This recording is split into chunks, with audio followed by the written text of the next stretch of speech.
یہ قریشی نسبدانا د ژوند لار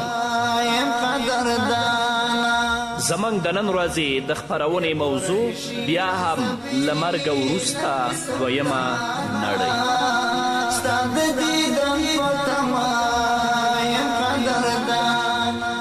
بسم الله الرحمن الرحيم.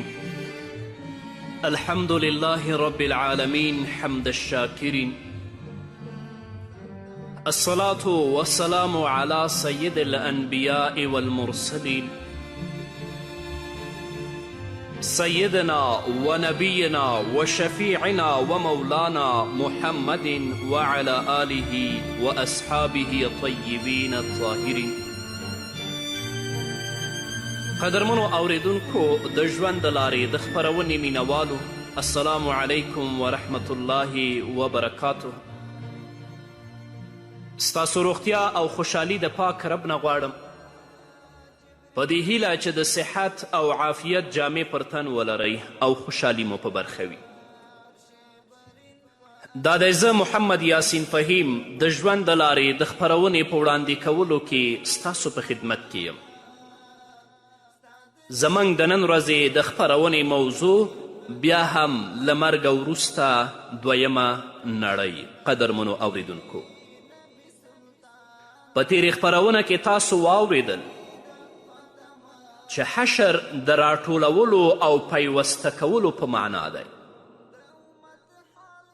او د قیامت د قائمېدو پر مهال به خلک دوه ډلې شي. ځینې به هغه وي چې په قبرونو کې مړه پراته وي، او ځینې به هغه ژوندي وي چې قیامت به پرې قائم شي او په شپېلۍ کې به په پوکي کولو سره به ټول مړه کړی شي. دا څرګنده خبره ده چې قیامت به په بدترو او په فاسدو خلکو قائمیږي، ځکه چې الله تعالی به تر قیامت مخکې یوه پاکه هوا راولیږي چې د مؤمنانو روحونه به قبض کړي، او تر دې وروسته به د پاتې ژوندو حشر وشي. داسې ډیر شرعي نصوص شته چې د مخلوقاتو د حشر کیفیت پکې بیان شوی، او الله تعالی د خلکو اټکلونو ته کار نه دی سپارلی. لومړی ډول حشر هغه د ژوندو حشر دی. له دې څخه موخه او هدف د هغو ژوندو مخلوقاتو حشر دی چې په ځمکه کې پاتې وي. نو دوی به له هرې لورې په شام کې د محشر ځمکې ته راټول کړی شي، او هغه شی چې دوی به راټولوي او راولي نو اور به وي چې د عدن له ژورې به راووځي. د مسلم حدیث دی، نبی کریم صلی الله علیه وسلم فرمایی قیامت به تر هغې نه قائمیږي چې 10 نښې موجودې نشي. یعنی تاسې به تر قیامت مخکې 10 نښې ووینئ چې هغه لویې نښې دي، او نبی کریم صلی الله علیه وسلم دغه نښې بیان کړي. د دې نه وروسته نبی کریم صلی الله علیه وسلم وفرمیل او د عدن له منځ نه به اور راوځي چې خلک به د محشر ځمکې ته ټولوي، چې کله قیلوله کوي نو هغه به هم ورسره کوي، او چې کوم ځای شپه کوي نو هغه به هم ورسره کوي. د بخاري حدیث دی، نبی کریم صلی الله علیه وسلم فرمایی د قیامت په نښو کې لومړی نښه دا ده چې اور به راوځي او خلک به له مشرق څخه مغرب ته راټولوي. کله چې په خلکو باندې اور راځي او راجمع کوي، نو دا مهال به خلک په خپلو کارونو کې د عامو وختونو په څیر مشغول وي. نو ناڅاپه به اور پرې راشي، او نبی کریم صلی الله علیه وسلم د هغو کسانو خبر ورکړی چې تر ټولو وروستی حشر به کیږي. پیغمبر علیه الصلاة والسلام فرمایي تر ټولو وروستي راټولېدونکي به د مزینه قبیلې 2 شپانه وي چې مدینې ته به راروان وي، خپلو ګډو او وزو ته به آوازونه کوي، خو هغه به ترې تریږي. کله چې سنیة الوداع ته ورسیږي نو پړ مخې به راپرېوځي. دویم ډول حشر د مړو حشر دی. دا به وروسته له هغې وي چې په شپېلۍ کې لومړی پوکی وشي. نو لږ وخت به تیر شي چې هغه 40 دي او تر دې وروسته به الله تعالی د عرش له لاندې نه باران وکړي. نو له هغې څخه به د بندګانو بدنونه په قبرو کې د ځمکې په بېلابېلو ځایونو کې راوټوکېږي. کله چې بدنونه پوره نمو وکړي نو په شپېلۍ کې به دویم پوکی وکړی شي. مړي به له قبرونو راوویستلی شي او د محشر ځمکې ته به روان کړی شي تر څو له هغه ژوندو سره میلاو شي چې په لومړي پوکي کې هغه مړ کړي شوي ول. د مخلوقاتو بیلابیل ډولونه دي. انسانان چې په دیو کې مسلمانان او کفار دواړه شامل دي، حیوانات، مرغان او ماهیان، او دا ټول به په هغه ورځ کې راټول کړی شي چې هیڅ شک پکې نشته. لکه چې الله رب العزت په صورت هود کې 103 آیت کې فرمایي ذلک یوم مجموع له الناس وذلک یوم مشهود. دا هغه ورځ ده چې خلک به ورته راټولیږي او دغه داسې ورځ ده چې حاضري به ورته کیدی شي. همدارنګه الله تعالی په صورت واقعه کې 49 او 50 آیتونو کې فرمایي قل ان الاولین والآخرین لمجموعون الى میقات یوم معلوم. ته ورته ووایه بېشکه لومړني او وروستني به هغه وخت مقرر د معلومې ورځې ته راټول کړی شي. او الله تعالی لوی ذات دی چې هیڅ شی یې کمزوری کولی نشي. که په هر ځای کې بندگان مړه شي نو الله تعالی یې په راټولولو قادر دی. لکه چې الله تعالی په صورت بقره کې 148 آیت کې فرمایي اینما تکونو یأتی بکم الله جمیعا ان الله علی کل شیء قدیر. هر ځای کې چې یاست نو الله تعالی به تاسو ټول راټولوي. بېشکه الله تعالی په هر شي قدرت لرونکی دی. او الله تعالی د حشر د ډولونو صفت بیان کړی چې ځینې دا دي د ټولو مخلوقاتو حشر.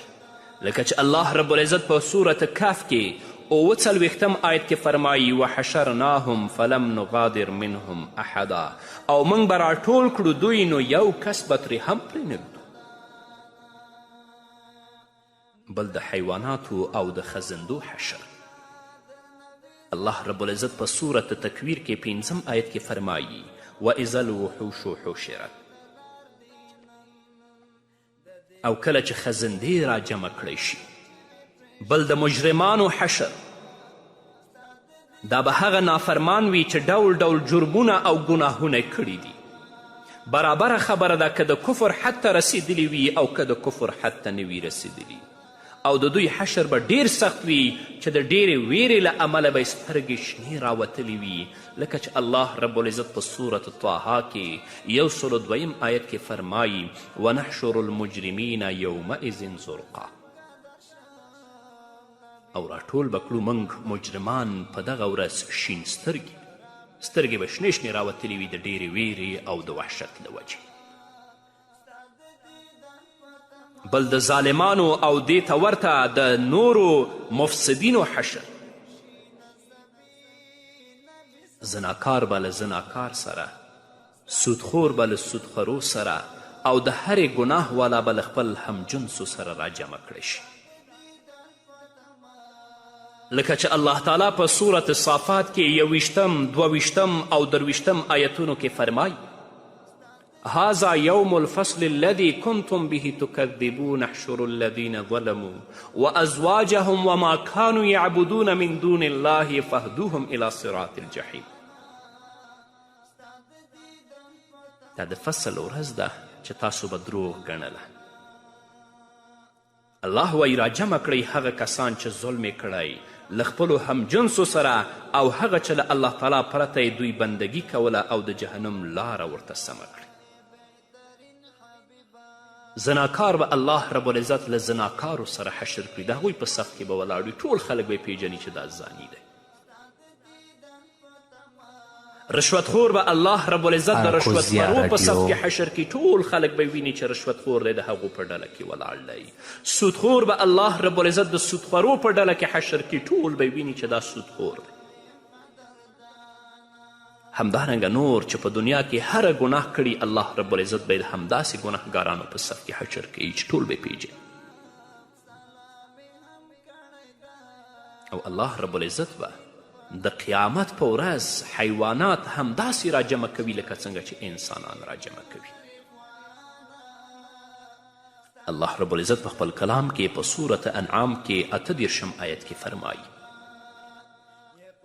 وما من دابة في الأرض ولا طائر يطير بجناحيه إلا أمثالكم ما فرطنا في الكتاب من شيء ثم إلى ربهم يحشرون. او نشته د هیڅ یو ژوندی شی په ځمکه کې او نه یو مرغه چې په وزرو باندې الوزي مګر ستاسو په څیر ډلې دي. موږ په لوح محفوظ کې هیڅ کمی نه دی کړی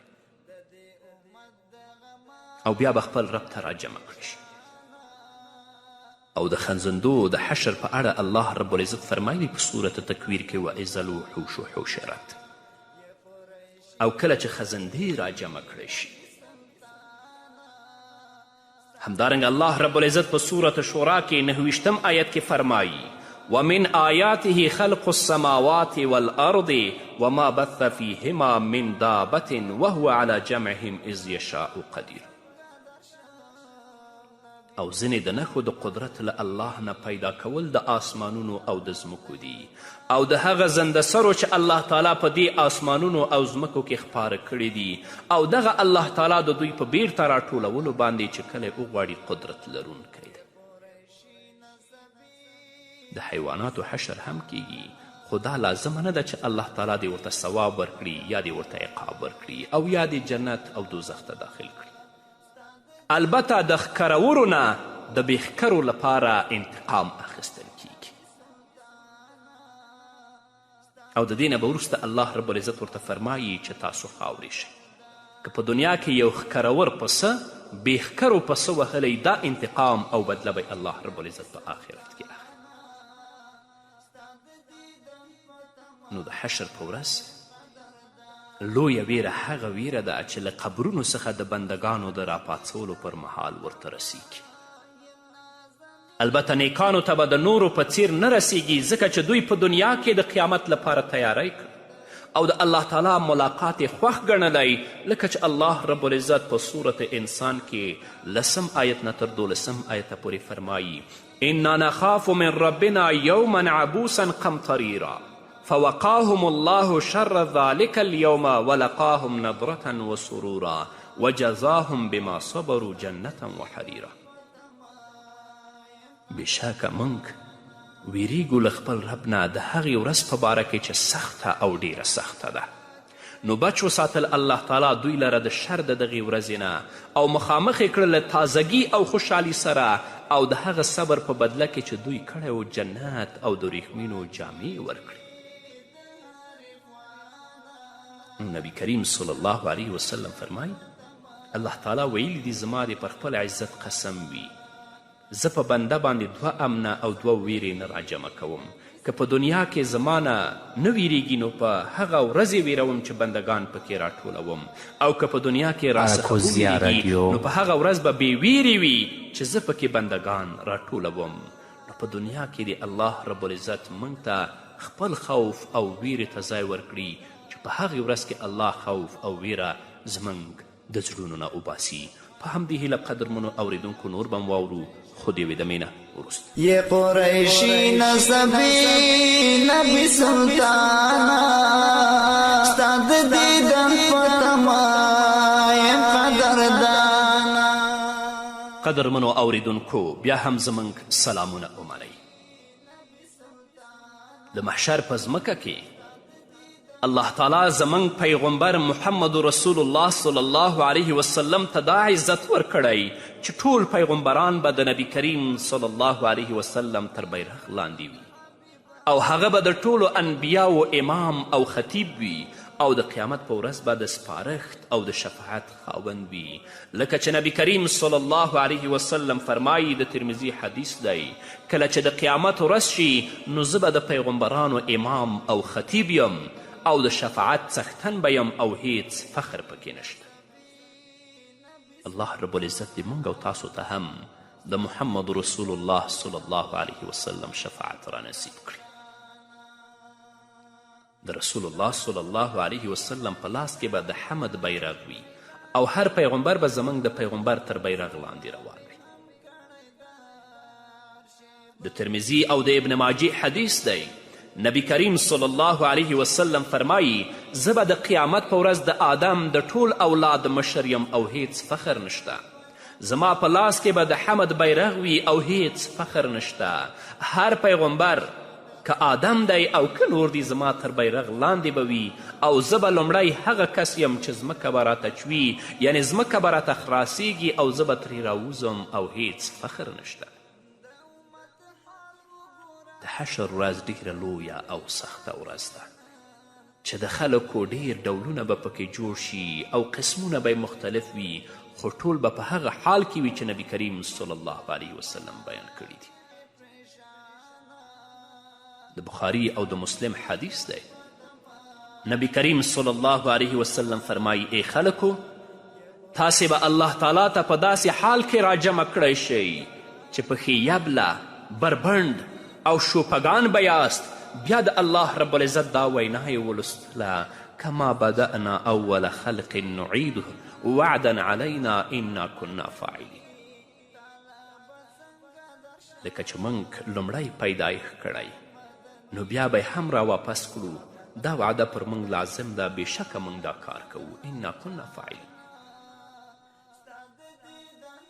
که څوک سوال وکړي چې دا خو ثابته ده چې انسان به په هغو جامو کې راپاڅول کیږي چې په کومو جامو کې مړ وي لکه چې له ابو سعید خدري نه نقل دی چې کله یې زنکدن شو نو نوې جامې یې واغوستې بیا یې ویلې ما له محمد رسول الله صلی الله علیه وسلم څخه اوریدلی دي چې رسول الله به ویل بېشکه مړی په هغو جامو کې راپاڅول کیږي چې پکې وفات شوی وي او په مخکینی حدیث کې تاسو واوریدل چې بندگان به بربند راپاڅیږي نو د دواړو احادیثو ترمنځ به تطبیق څنګه وي ځواب دا دی چې کله لومړی بندگان راپاڅول شي نو بربند به وي بیا چې کله ورته الله تعالی جامې ور واغوندي نو لومړنۍ جامې به ورته هغه جامې ور اغوندي چې په هغو جامو کې مړه شوي وي داسې هم علما ولیکلي دي چې په حدیث کې مقصد شهیدان دي ځکه د دوی په اړه رسول الله صلی الله علیه وسلم امر کړی چې په خپلو هغو جامو کې دفن کړی شي چې پکې مړه شوي دي او بیا په همغو جامو کې راپاڅول کیږي چې له نورو عامو مړو سره توپیر راشي او داسې هم ویل شوي چې ابو سعید خدري چې کوم کار کړی نو دا د هغه اجتهاد دی په فهم د حدیث کې او که دا نه وی نو په دې حدیث کې له جامو څخه مخه نیک اعمال دي لکه چې نبی کریم صلی الله علیه وسلم فرمایي وثیابک فطهر او جامې دې پاکې کړه یعنی اعمال دې پاک کړه نو بنده به د هغه عمل په حال کې راپاڅیږي چې په هغه عمل کې دا مړ شوی که عمل نیک و نو ښه به راپاڅیږي او که عمل بد و نو بد به راپاڅیږي او د دې تایید د نبی کریم صلی الله علیه وسلم دا وینا کوي چې نبی کریم صلی الله علیه وسلم فرمایي د مسلم حدیث دی هر بنده به په هماغه حال کې راپاڅول کیږي چې په هغه حال کې دا مړ شوی وي نو له دې امله مستحب دی چې مړي ته د لا اله الا الله تلقین وشي تر څو د هغه آخري وینا چې له دنیا څخه پرې رخصتیږي او د قیامت په ورځ په همدې حال کې راپاڅول شي او د حشر په ورځ چې خلک بربند راپاڅیږي نو یو بل ته به ګوري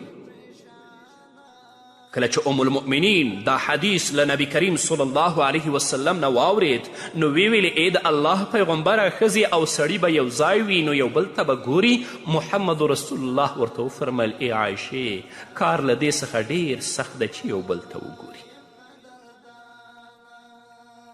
یعنی د خلکو په زړونو کې چې کومه ویره ده او په نفسونو کې چې کوم رعب دی نو هر یو به له دې څخه مشغوله کړي چې چاته وګوري، ځکه چې د خپل ځان غم به ورسره وي، دا جرأت به نه لري چې هغه بل چاته وګوري.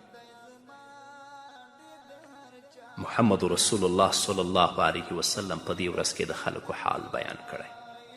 فرمایي لمر به رانږدې شي تر دې چې د 1 میل په اندازه به شي، نو خلک به د خپلو عملونو په کچه په خولو کې ډوب وي.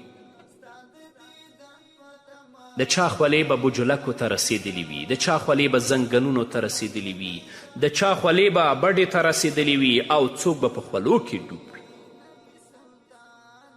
او په بل حدیث کې چې د بخاري حدیث دی، نبی کریم صلی الله علیه وسلم فرمایي د قیامت په ورځ به خلک په خولو کې ډوب شي تر دې چې خوله به یې په ځمکه کې 80 ګزه لاړه شي، او خوله به یې ډوب کړي تر دې چې غوږونو ته به یې ورسیږي. او د بخاري او د مسلم بل حدیث دی،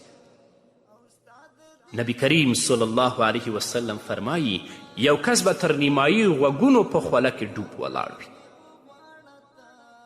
او د ترمذي حدیث دی، نبی کریم صلی الله علیه وسلم فرمایي کله چې د قیامت ورځ شي نو لمر به بندگانو ته رانږدې شي تر دې چې د 1 یا 2 میلونو په اندازه به رانږدې شي، نو خلک به لمر ویلې کړي. نو قدرمنو اوریدونکو ورونو او خویندو دا سختې ورځې موږ او تاسو پسې را روانې دي. خلاصون ترې نه لرو. راځئ په دنیا کې هغو عملونو ته مخه کړئ چې الله درنه راضي شي، او هغه سخته ورځ الله رب العزت در باندې آسانه کړي. او که خدای مو کړه په دنیا کې د بدو عملونو ته مخه کړه، نیکو عملونو ته دې شا کړه، د الله نه ونه اورېدلې د پیغمبر صلی الله علیه وسلم وینا دې وانه اورېدله، او د دوی د ویناو او د ارشاداتو مطابق اعمال دې ترسره نه کړل، نو هغه ورځ چې څومره سخته ده همدومره به په تا نورم سختیږي. د دنیا په محدود او لنډ ژوند باندې مه دوکه کیږئ. دې لنډ ژوند لپاره ابدي ژوند مه تباه کوئ. دې محدودو مزو لپاره هغه ابدي مزې له لاسه مه ورکوئ. دې لنډې خوشحالۍ لپاره هغه ابدي خوشحالۍ له لاسه مه ورکوئ. بس د الله رب العزت نه ځان لپاره او تاسو لپاره او د نړۍ ټولو مسلمانانو لپاره د نیکو اعمالو د توفیق غوښتونکی یم. پاتې شوه دا چې په دې ورځ کې به د مؤمنانو څه حال وي، دا به اورو خو په بلې خپرونه کې. نو قدرمنو اوریدونکو دا وه زموږ د نن ورځې خپرونه چې ستاسو درانه حضور ته وړاندې شوه. تر بلې خپرونې پورې چې زه بیا هم ستاسو درانه حضور ته راځم، تاسو ټول په لوی او بخونکي الله سپارم. پاتې ژوند مو نیکمرغه، ښاد، بریالي او کامیاب اوسئ. طلب څنګه درشم نبی مختار مدني، عمل خراب دی زما ډېر د هر چانا، ستا د دیدن په تمه یم قدردانه، یې قریشي نسبي نبي سلطان